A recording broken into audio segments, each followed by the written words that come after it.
know what the body of a 50 home run hitter looks like. We know what the body of a 50 stolen base guy looks like. Those are not the same body, okay? They don't make humans like that does that. Oh, and by the way, he pitches also, okay?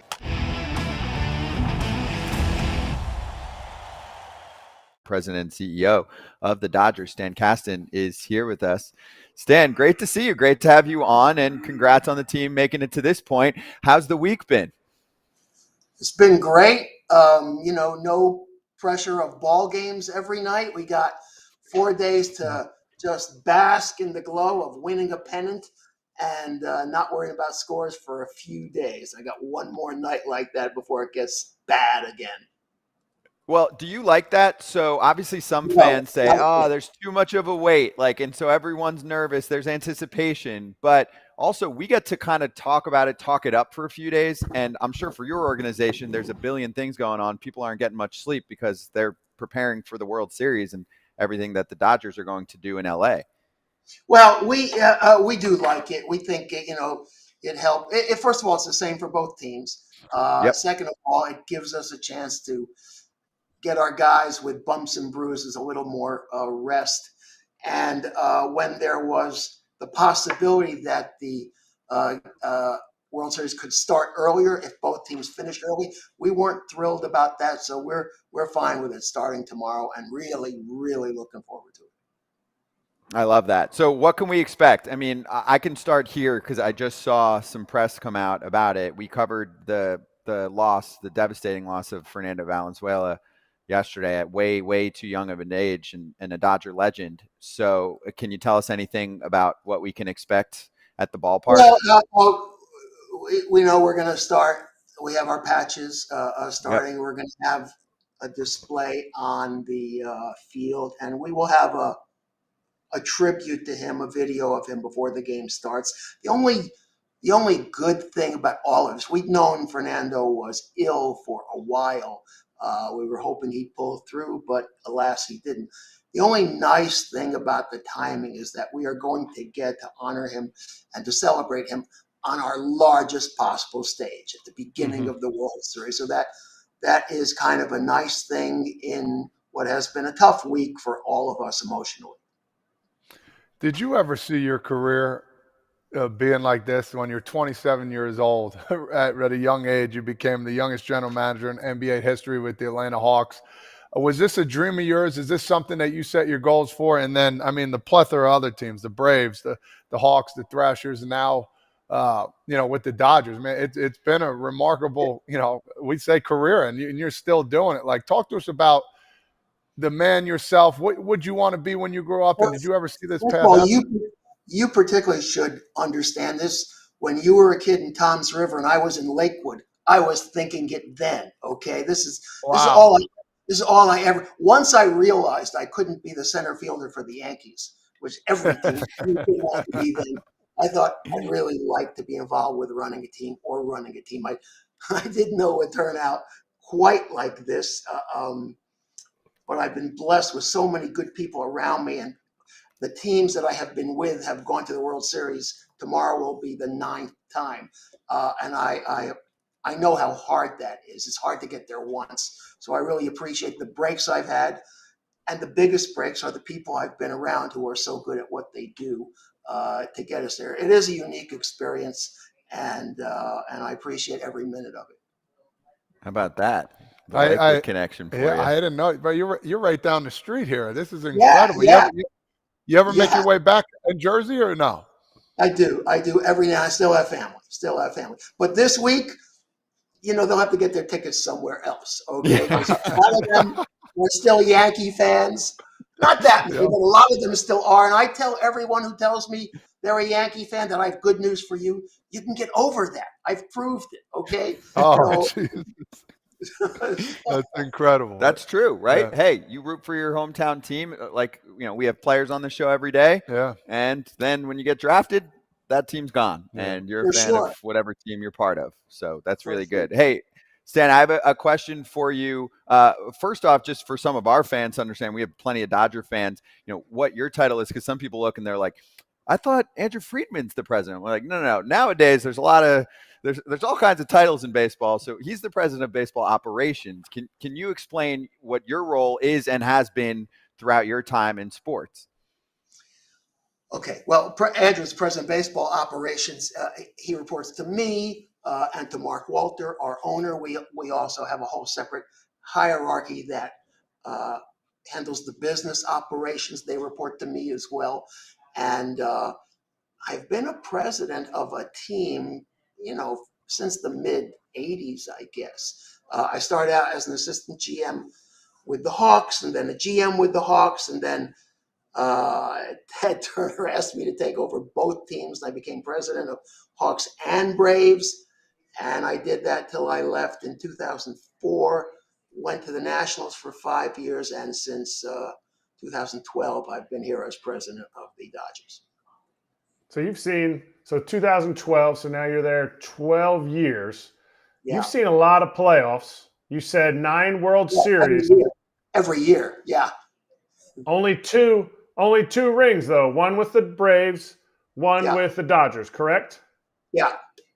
So we always hit on here, how much is too much pushing in? And you're the one people answer to. We talk about Shohei, should he pitch? So, you should be the poster child for it is really hard to win a World Series. I've been to a billion of them. How much should a team like the Dodgers push all in? Should Shohei pitch? How much should other teams push all in because it's so hard to win it? Well, Shohei can't pitch. He's not ready to pitch. That's a long recovery, and no matter how many of us want it, we would never do that to someone who's just not ready. But I think every team pushes all in their way every year. We all want to get here.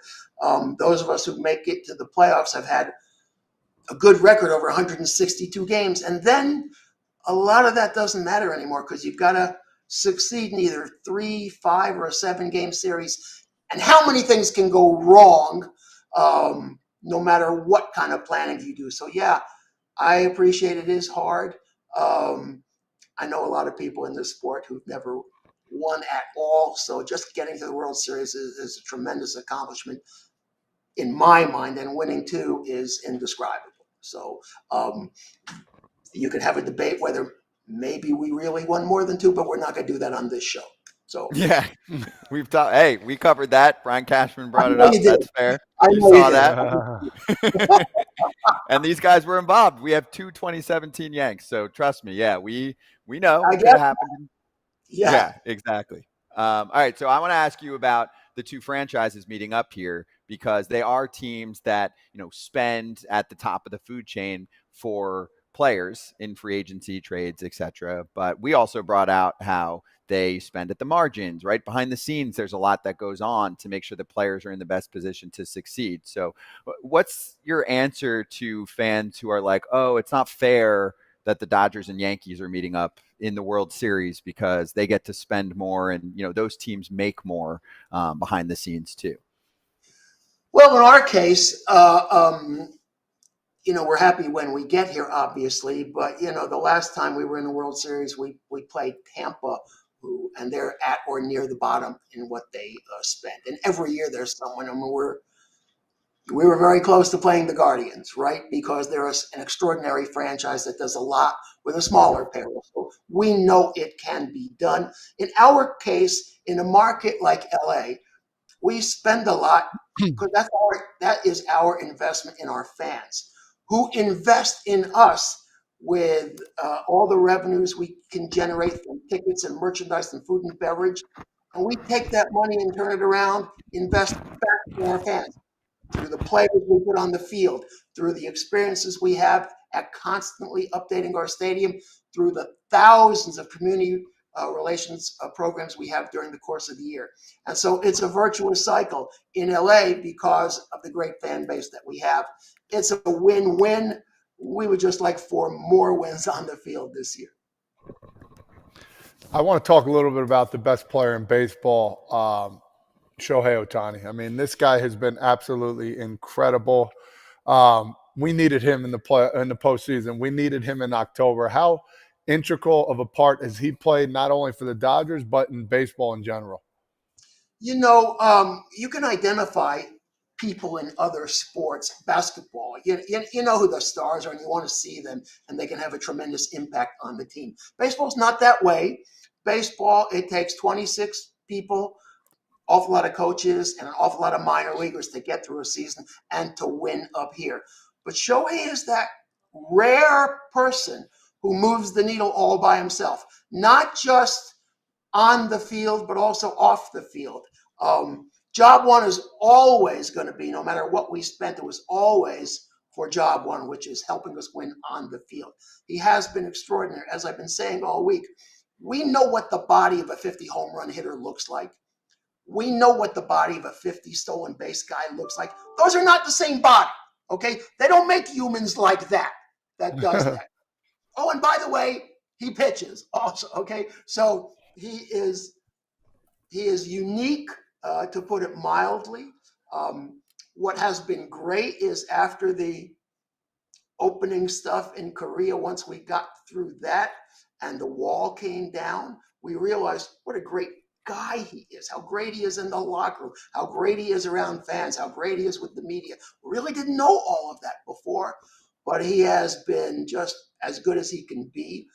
When he goes through a slump, like all players do, he works harder and gets out of it because that's who he is. If he has a couple of strikeouts early in the game, better beware because he's going to come back and get you late in the game. So everything stops when he comes to the plate. Very few players are like that. Aaron Judge may be one like that. But there are very few in baseball that do that command that kind of attention, that have that kind of presence. Shohei's one of them, one of the very few, and we're really proud to have him here. We get it. Mornings are nuts. No time for breakfast, but you need to get your day started right. What if a delicious, nutritious meal could be ready in seconds? Support for Foul Territory is brought to you by Huel, the world's #1 complete nutrition brand. With over 400 million meals sold worldwide, Huel is trusted by millions of people looking to fuel their days with convenient, complete nutrition. Try it for yourself with this exclusive FT offer. 15% off with the code FOUL at Huel.com. You know we're all about saving time, but we get hangry, like a lot. I recently fell in love with the Huel Ultimate Super Greens Powder, which is a perfect blend of 91 vitamins, minerals, and whole food sourced ingredients. I also love their complete nutrition bars, and those hot and savory pouches are fire too. FT fam, give it a shot. Get 15% off with the code FOUL at HUEL.com. Unlock a healthier, easier way to eat with Huel. Nutritionally complete meals in minutes so you can focus on what really matters. How much was that pursuit? How much input and excitement was that pursuit in the office, front office for you guys when you were involved in those meetings? Well, I will tell you, we had been planning for years. We knew the opportunity might be there. And so there was an impact on our roster. There was an impact on our finances, but we were planning to take our best shot at it. And I thought we had a lot of built-in advantages. We are Los Angeles. It's a great, great market. We have the great climate. It was close to a part of the world he was familiar with. And we had this record of going to the postseason every year. So we checked a lot of boxes, but that didn't make it automatic. When he came in here, he talked about his vision of how he liked to play baseball, what he liked to see. We tried to talk to him about who we were, how much effort we put into everything, into focusing on getting 27 outs every night and taking them one out at a time. And focusing on breaking down every batter and helping him to be the best he can be, getting all the technology and equipment and trainers and staff in place to win. And still, we didn't know we were going to get him. We were, like all of you, following that stupid airplane to Toronto on that Friday. I swear, we had no idea. We were following it on Twitter just like everyone else. The agent was telling us, don't worry, he's not on that plane. Come on. I'm not telling you I will always believe what an agent tells me. In this case, Nesbalello was completely truthful. But yeah, that Friday was kind of a bad day as we're following the airplane. But when we finally got the word, we knew this was a deal we could make work and that it would pay off for all of us. And boy, it really has. It really has. But you mentioned the fact that this has been years in the making. Like, you knew this player, you followed this player, you were making a plan. I got kind of roasted on this show a while back because I said the Dodgers kind of were in a rebuild last year. As much as the Dodgers will ever go under a rebuild, it seemed like they were making sure, seemed like you guys were making sure that you had enough to make sure you could push for Shohei. Is there any shred of truth to that? I think rebuild, Eric, is too strong. Okay. Right. Okay. We saved where we could save. We were strategizing rosters. But remember, we first met Shohei 7 years ago when he came over here, and we made our pitch then. And every year, right now, I can tell you what I think we're going to need in 3 years. Will we be ready to take advantage of it?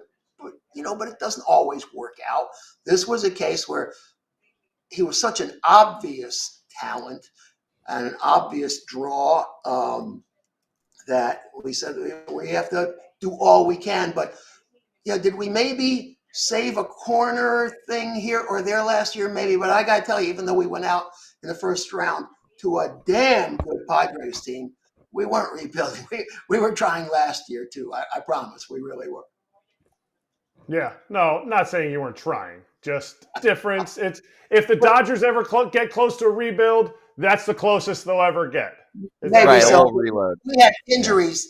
We had injuries, especially to our pitchers at the end, that just killed us. And so rebuild. Yeah, maybe it's the closest, but we're never in rebuild. You know what I say? As soon as I got here, we're the Dodgers, all caps. We're the Dodgers. We're supposed to contend every year. At a minimum, that's what our fans expect because they've supported us for 60 years and continue to support us. That's what I talked about earlier, the virtuous cycle. We have to continue to invest in our fans. And so I promise we're trying our hardest every year, but sometimes injuries are just too much to overcome. No doubt. No doubt. Now, you're talking about him physically on the field, even physically, like he can run, he can hit, he can pitch, all that stuff. There's a tweet that came out. Now, obviously, this isn't exact numbers. It's an estimate that Shohei Ohtani was worth over nearly $75 million in incremental sponsorship revenue from this prior year. Now, obviously, this is not a Dodgers, number that's put out there. Do you feel that as an organization financially, what he has done? Because you talk about what kind of great person he is and how much you guys want to give back to this Dodgers community. When you hear that number, do you sit there and go, maybe a little high, maybe a little low based on the impact I see?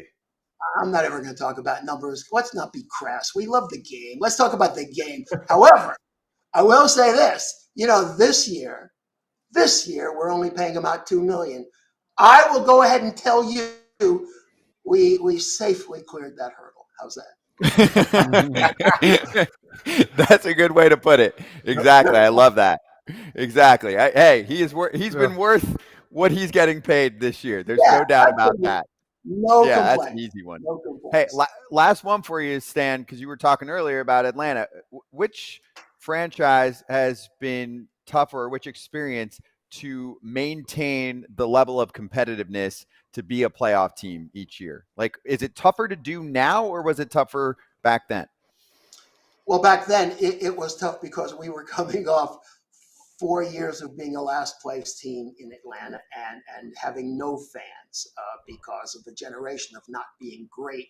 So we had to build fans one at a time.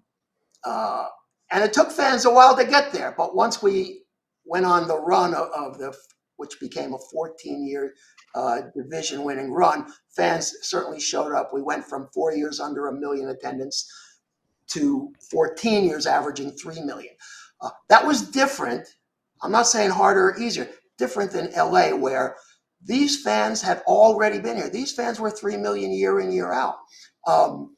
And here I couldn't take the time that I had in Atlanta to build from the ground up, to build a farm system first, and then we'll be good. I couldn't say that to Dodger fans because They expected us and deserved for us to be good now. But because our market is so robust, we're able to do both. We were able to build a farm system at the same time providing a team on the field. Most markets can't afford to do that. But in LA, we could, so we did it that way. In Atlanta, it took us 4 or 5 years of being the last place team while we were building to get where we need to go. So it's just a different track. But I couldn't be prouder of both franchises. They both deserve all the credit they've gotten. Well, congrats on the accomplishments. Yeah, our fans have wanted to hear from you. We got a lot of Dodger fans watching the show. So good luck, Stan. Good luck. Enjoy this. We're going to, okay? Yeah, guys. Bye. Hey, everybody. Be sure to like and subscribe for more content. We're back here every weekday, all year long, so do not miss an episode. The videos are coming in all day. Here's another video you might enjoy. Baseball the way it should be covered.